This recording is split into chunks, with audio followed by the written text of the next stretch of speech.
Il est 19h50, bonsoir à tous. Voici les titres de l'actualité de ce lundi. Premier jour de classe ce lundi, effectivement, pour les élèves du primaire, de la maternelle et du secondaire.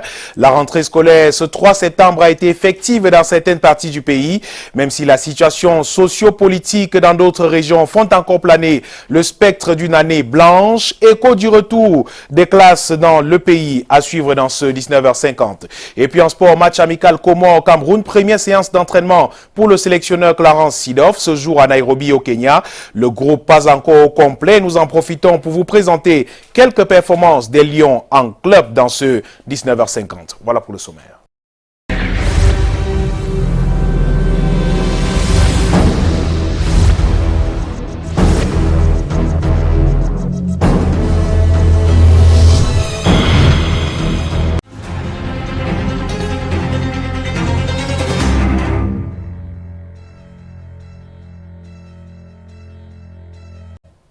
Bienvenue donc au 19h50 ce lundi est jour de rentrée scolaire, nous vous l'avons dit. Ils étaient nombreux, 16 élèves et écoliers à revêtir leur uniforme flambant neuf dès ce lundi.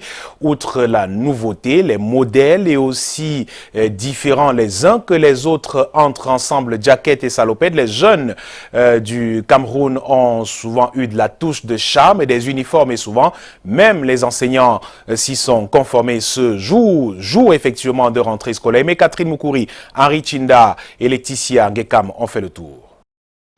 Jupe ou culotte et jaquette carrelée assorties d'un nœud papillon sur un chemisier blanc. Pour les aînés, c'est pantalons et cravates.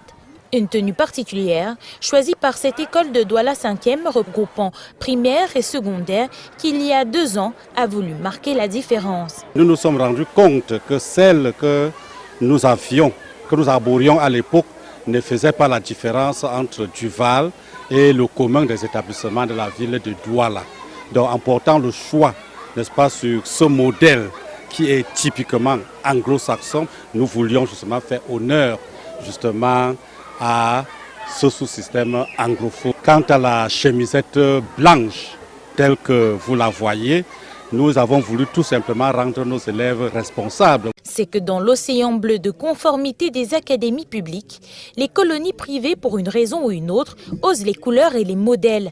Comme cet assemblage chemise au col Clotilde, en manche ballon et salopette pour les jeunes filles qu'on retrouve ici, dans une école maternelle et primaire bilingue où les carrelés sont rouges et bleus.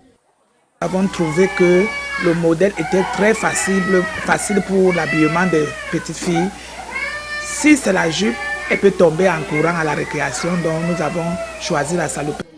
Dans les bahuts du sous-système anglophone, le style british est le plus usité, avec des accessoires comme une cravate ou des souliers noirs exclusivement.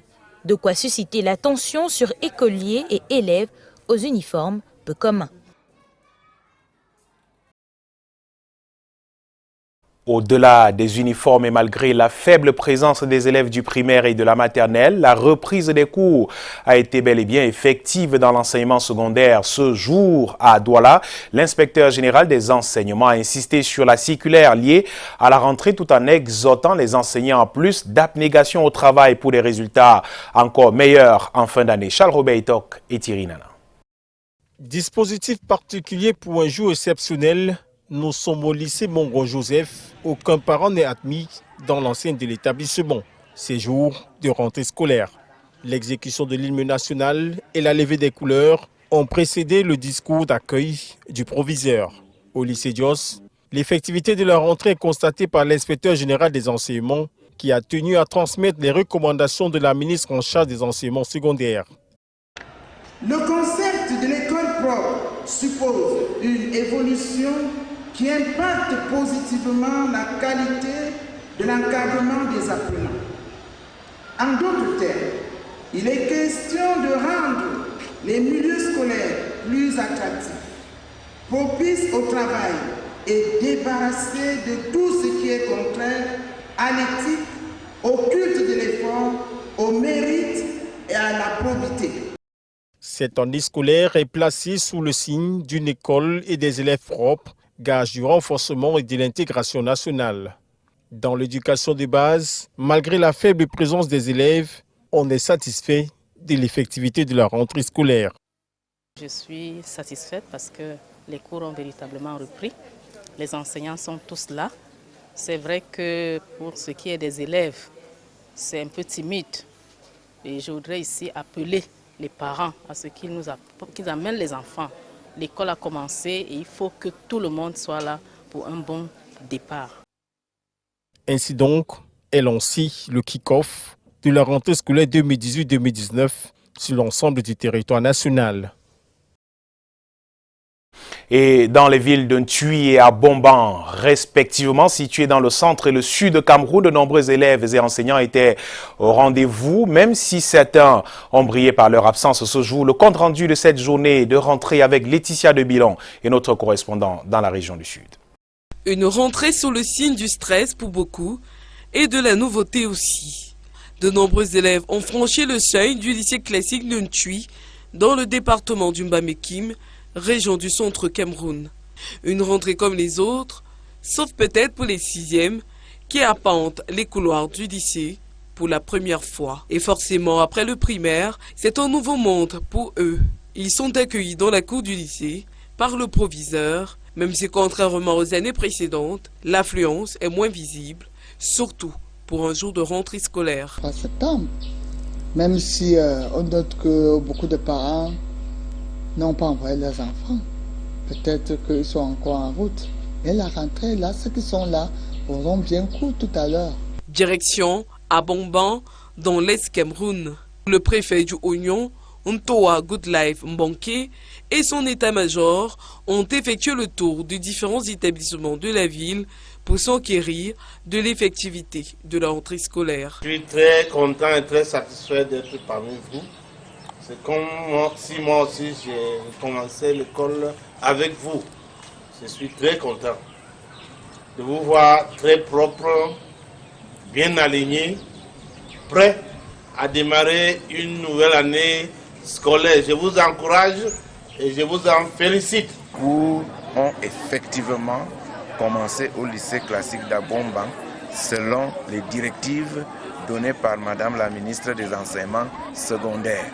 La première séquence commence aujourd'hui et comme la séquence compte 6 semaines, le train quitte déjà la gare pour juin. En Ntui, comme à Abomban, après la levée des couleurs, les enseignants et les élèves qui ont brillé de par leur présence ce 3 septembre ont chacun regagné leur poste de travail en donnant le ton de l'année scolaire 2018-2019 avec les premiers cours. Nous étions bien là à Ntui, dans la région du centre, et à Bomban, dans l'est du Cameroun. Et à l'ouest à présent, l'ouest du pays qui a connu une rentrée scolaire effective, mais à 2 vitesses au regard des différents établissements et écoles. Visitez ce jour justement dans le département de la MIFI. Écho du premier jour des classes à l'ouest du pays avec Walter Bertrand et Dimitri Kuatefokwa. Prenez votre sac. Awafonka Augustine, gouverneur de l'Ouest, tantôt surveillant général, sanctionne les élèves récalcitrants le premier jour, parfois enseignant. Dans les salles de classe, il prodiguait les conseils. Enfin proviseur, il accueille, mobilise, exhorte les élèves. Nous sommes le lundi 3 septembre 2018, jour de rentrée scolaire. En compagnie de tous ses collaborateurs, il a effectué une tournée surprise dans plusieurs établissements, structures et écoles de la MIFI. Partout l'école est lancée, les cours ont démarré. Présence massive des élèves dans les établissements situés en zone urbaine, timidité observée dans ceux des zones rurales. Nous avons fait le tour avec tous les responsables de la famille éducative. Nous avons constaté que les élèves sont là, soit ceux de l'enseignement maternel, primaire, secondaire comme professionnel et technique. Les enseignants sont là, personnel administratif. Je crois que les cours ont été effectifs aujourd'hui un peu partout dans la région. Donc je crois que nous sommes sur la bonne voie et je suis vraiment très comblé de joie. À l'ouest du pays, le train de la rentrée a quitté la gare, abandonnant certains passagers pris dans l'étau de la recherche de la pension dans les commerces et les travaux champêtres. Rentrée scolaire plutôt difficile pour les tout-petits de la maternelle. Nos reporters Karel Mezatia-Choya et Bertrand Sassé se sont rendus dans 3 établissements maternels de la capitale camerounaise. Suivons ce reportage. Rentrée scolaire 2018-2019 chez les maternelles. À chacun sa manière de faire ses premiers pas à l'école. Dans cet établissement privé de la cité capitale par exemple, certains réclament haut et fort la chaleur de maman. Heureusement, la maîtresse sait comment s'y prendre avec eux. Vous voyez, celui que j'ai en main, il refuse de s'asseoir. Il ne veut même pas manger. Il veut rentrer voir maman. Mais bon, avec un peu de temps, il s'habitue. Un tour dans une autre école de la place, c'est pratiquement la même ambiance. Ce sont les pleurs qui nous accueillent. À cet instant précis, tantine maîtresse passe en mode nounou. Il faut flatter, dire maman, tu es où? On entre. Il y a les bonbons dans la salle de classe, viens voir les camarades ne pleurent pas, il y a beaucoup d'atouts. La rentrée est tout aussi difficile pour ces autres bambins qui préfèrent piquer un petit somme dans l'espoir de se réveiller dans les bras de maman. Pendant ce temps, des durs à cuire comme ceux-ci, visage serein, sont soit attentifs à la leçon, soit participent au jeu.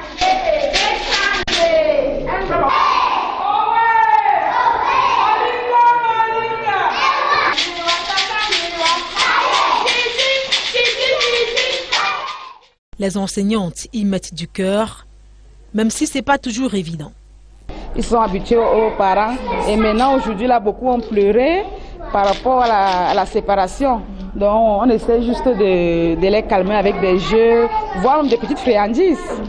Les tout petits sont là nombreux, les uns sont contents, les autres crient, mais on gère, on leur apporte l'affection nécessaire parce que c'est le fait d'avoir quitté la famille qui les gêne un peu, mais on est habitué et tout se passe bien. Ainsi va l'école le premier jour chez les maternelles. Dans la région du sud-ouest Cameroun, parents, élèves et l'ensemble de la communauté éducative rêvent d'honorer leur rendez-vous avec l'école dans cette localité, mais la psychose ne cesse de planer. Pourquoi les écoliers n'ont-ils pas repris le chemin de l'école dans la région du sud-ouest ce jour de rentrée scolaire? Tentative de réponse avec Inès Daniel Ondouambala depuis Boya. Les élèves n'ont pas repris le chemin de l'école dans la région du sud-ouest Cameroun ce jour de rentrée scolaire. C'est un calme précaire qui plane. Nous sommes à Boya, dans le chef-lieu de la région du sud-ouest. Pas l'ombre d'un taxi, pas l'ombre d'un élève dans la rue.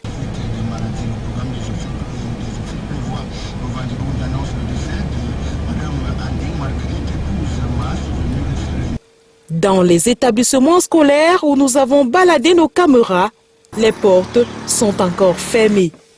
Les enseignants et les élèves répondent aux abonnés absents. There's a place in your heart, and I know that it is love, and this place is brighter than tomorrow. Les villes mortes ont-elles eu raison de la rentrée scolaire 2018-2019 dans le sud-ouest Cameroun?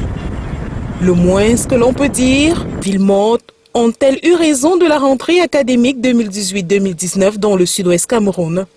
Le moins que l'on peut dire, c'est que les agitateurs du vent de panique, tapis dans l'ombre, hantent les esprits des populations, malgré la présence rassurante des forces de défense et de sécurité.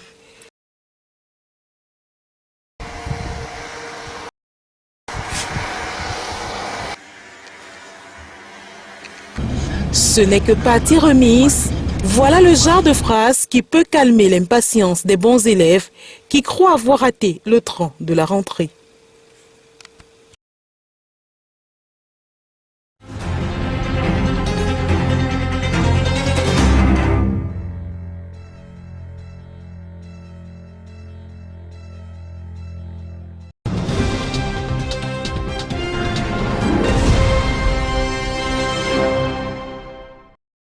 De la politique à présent, bataille de communiquer entre les factions du Manidem. À l'origine, le soutien annoncé de l'une des tendances au candidat Akerimuna pour la présidentielle d'octobre prochain. Un ralliement qui porte la signature de Dieudonné Yebga. Cependant, le camp dirigé par Anissa Ekane se désolidarise entièrement de cette sortie et appelle à la vigilance. La guerre des communiqués bat son plein dès lors. Lille Piedjou et Joseph Roger Fouapan. Une signature, un nom. Des empreintes qui réveillent les vieux démons de la dissension. L'éternelle bataille entre les factions Manidem. Tout part de samedi 1er septembre, où Dieudonné Yebga, dans un communiqué, annonce son adhésion à la plateforme La Nouvelle République, son soutien au candidat à l'élection présidentielle, Maître Akerimuna, et appelle la base UPCiste et patriotique, voire sympathisant, à voter pour lui. Et puisqu'il parle au nom du bureau politique, le sigle et l'image du Manidem sont bien visibles avec les informations y afférentes. La réaction adverse ne s'est pas fait attendre le lendemain. Dans une déclaration signée d'Anissa Ekane, celui-ci insiste sur le fait que la direction du Manidem, issue du 4e congrès ordinaire du 2 juin 2018, n'est pas concernée par ce document et ne soutient pas la candidature de Maître Akerimuna. Anissa Ekane, dans la même déclaration, appelle plutôt à un discours commun de l'opposition patriotique capable de battre le candidat RDPC. Des sorties qui rappellent qu'il n'y a pas longtemps, le ministre de l'administration territoriale avait désigné des personnalités devant représenter certains partis politiques, dont le Manidem, sous la houlette de Anissa Ekane.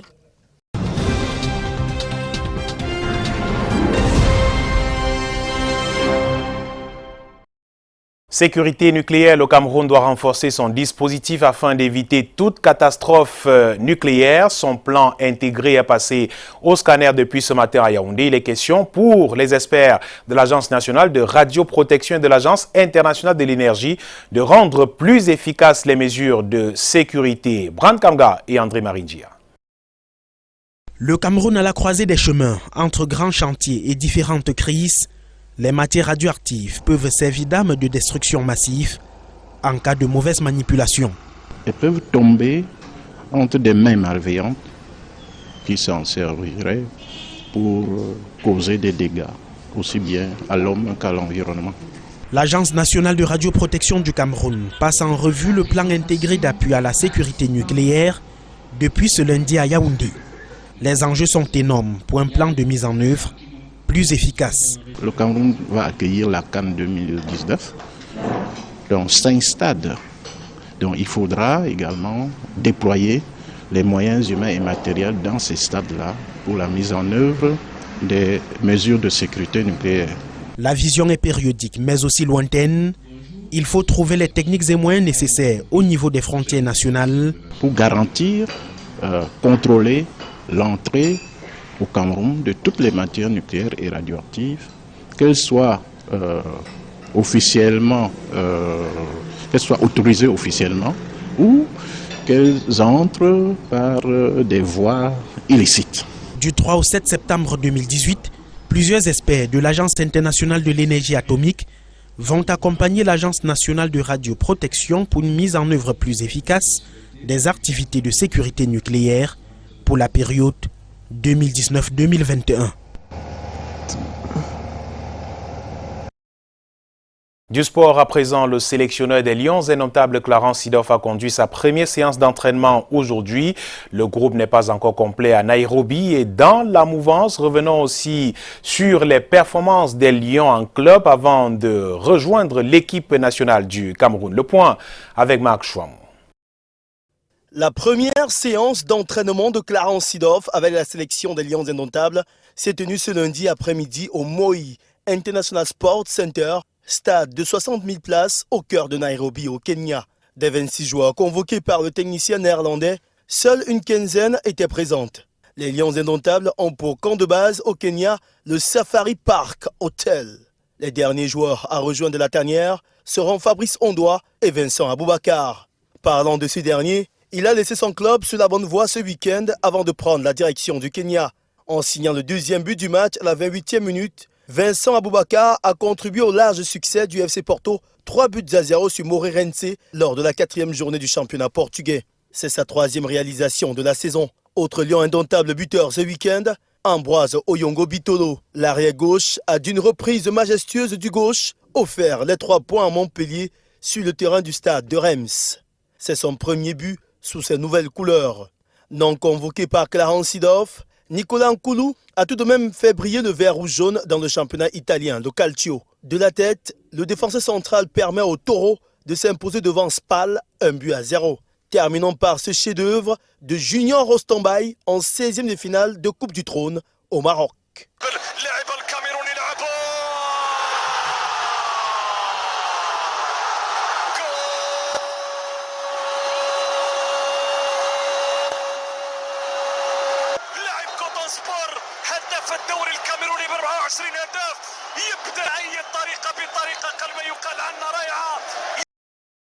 Toujours en sport, Coupe du Cameroun, on connaît désormais l'affiche de la finale de la 58e édition. Ce sera Lyon blessé de Futuni contre Eding Sport de la Leki. Les deux équipes ont obtenu leur ticket de ce week-end après les demi-finales épiques qui se sont jouées sur les différents stades de la République. Retour sur ces affiches avec Aimé Moukoko et Luciano Ndiako. La région du Centre tient son représentant de cette 58e édition de la finale de la Coupe du Cameroun de football. Eding Sport de la Leki arrache la victoire au tir au but contre Unisport du Oncam, 7 tirs réussis sur 11 contre 6 pour le Flambeau de l'Ouest. Des moments de frayeur avec au passage le jubilé du capitaine Tienche avant de rater son tir. Fort heureusement, le gardien Tolose Landry, homme du match, était dans des beaux jours pour offrir la victoire aux champions du Cameroun 2017. J'ai vécu une saison d'enfer, c'était pas évident. En 2016, j'étais titulaire, je me suis blessé, je suis revenu de blessure, j'ai perdu ma place, j'ai pratiquement pas joué le championnat et je sauve l'équipe comme ça. J'ai commencé la coupe avec 16 joueurs, parmi les 16, 4 gardiens. Donc ça veut dire 12 joueurs de champ. Donc je n'ai aucun regret et je tiens un coup de chapeau à l'ensemble de l'équipe. Dans le temps réglementaire, les deux équipes se sont séparées un but partout au stade militaire de Yaoundé. Scénario idem samedi dernier. Sur la même pelouse, dans le derby, Panthère sportive d'Undé, Lyon blessé de Futuni. À un but partout, il a fallu aborder la séance fatidique des tirs au but, remporter 8-7 pour Lyon blessé dans ce face-à-face des clubs de l'élite 2. Je tiens à remercier tout le monde, les joueurs, les supporters, ainsi que tous ceux qui sont là. Au jour d'aujourd'hui, les gars ont tout donné, mais pour la Panthère, c'est partie remise. J'annonce un très grand congrès qui va avoir lieu dans les tout prochains jours, en préparatif, n'est-ce pas, de la saison prochaine. Eding Sport de la Leki, Lyon blessé de Futuni, une finale inédite pour ces deux bleus de l'affiche ultime de la Coupe du Cameroun de football, en attendant la date effective, arrêtée selon le calendrier du chef de l'État. À l'étranger, ces 3 prochaines années, la Chine va investir 60 milliards de dollars supplémentaires en Afrique. Annonce faite ce jour par le président Xi Jinping à l'ouverture du sommet Chine-Afrique axé sur les nouvelles routes de la soie. Parmi les grands bénéficiaires figure en bonne place l'Éthiopie. Les détails avec nos confrères de la BBC. Africain arrive au moment où la dépendance de l'Afrique à l'égard des prêts chinois fait l'objet d'un examen minutieux et parmi les grands bénéficiaires de ces investissements figure l'Éthiopie. Clarisse Fortuné. À peine le forum Chine-Afrique commençait que le président Xi Jinping promettait 60 milliards de dollars de nouveaux financements pour le développement du continent. De l'argent nécessaire pour la création d'emplois et de développement d'infrastructures. Et pour adoucir l'accord, le président Xi a déclaré que le financement venait sans aucune condition. La Chine estime que la voie nécessaire au développement de la Chine et de l'Afrique est de profiter pleinement des avantages des uns et des autres.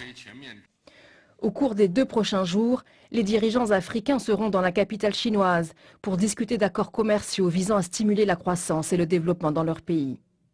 Des entreprises comme celle-ci produisent des produits haut de gamme pour les plus grandes entreprises aux États-Unis et au Royaume-Uni. L'investissement étranger direct est l'une des bonnes opportunités pour les pays qui vivent dans la pauvreté comme l'Éthiopie. La génération de devises étrangères est l'un des piliers importants pour nous et cette société a déjà généré 152 millions de dollars au cours des 5-6 dernières années. Troisièmement, il existe des possibilités de création d'emplois et nous avons déjà créé environ 8000 emplois. L'investissement de la Chine en Éthiopie s'élève aujourd'hui à environ 4 milliards de dollars. Lors du forum de cette année, l'Éthiopie a déclaré vouloir renforcer cette relation. L'Éthiopie apprécie ses relations diplomatiques avec la Chine et le gouvernement ne ménage aucun effort pour s'assurer que ces relations diplomatiques se développent régulièrement. La Chine est très importante pour nous et indépendamment du changement de garde à Addis Abeba, la politique de l'Éthiopie à l'égard de la Chine est la même. Mais comme beaucoup d'autres pays africains, l'Éthiopie a du mal à gérer les emprunts de la Chine. Les projets ne génèrent tout simplement pas assez d'argent pour rembourser les prêts. Le nouveau Premier ministre Abiy Ahmed a déjà eu des entretiens avec des responsables chinois sur la restructuration du remboursement du prêt dans le pays. Un cas qui, selon les analystes, se répercutera sur le continent. Le principal prêteur actuel en Afrique est la Chine. Quiconque est emprunteur aujourd'hui doit examiner la relation avec votre créancier et c'est tout. Je pense que nous nous attendons également à ce que certains pays commencent à parler de problèmes. La Zambie a un très gros problème. Il lui faut restructurer sa dette et ce n'est pas le cas. Cela va se produire dans de nombreux pays et je pense que nous allons voir comment cette conversation se développe lors de ce dernier forum. Mais c'est une préoccupation qui ne semble pas déranger Pékin. La promesse chinoise de plus d'argent survient à un moment de regain d'intérêt des nations occidentales pour le continent. Les dirigeants britanniques, allemands et français viennent de rendre visite à plusieurs pays africains en promettant de nouveaux accords commerciaux. Mais de nombreux analystes estiment que l'influence croissante de la Chine sera difficile à suivre. Voilà qui fait l'essentiel de l'actualité ce soir au Cameroun et en Afrique. Je vous dis merci d'avoir suivi en vous souhaitant de passer une belle soirée sur Canal 2 International. À demain, 19h50. Bonsoir.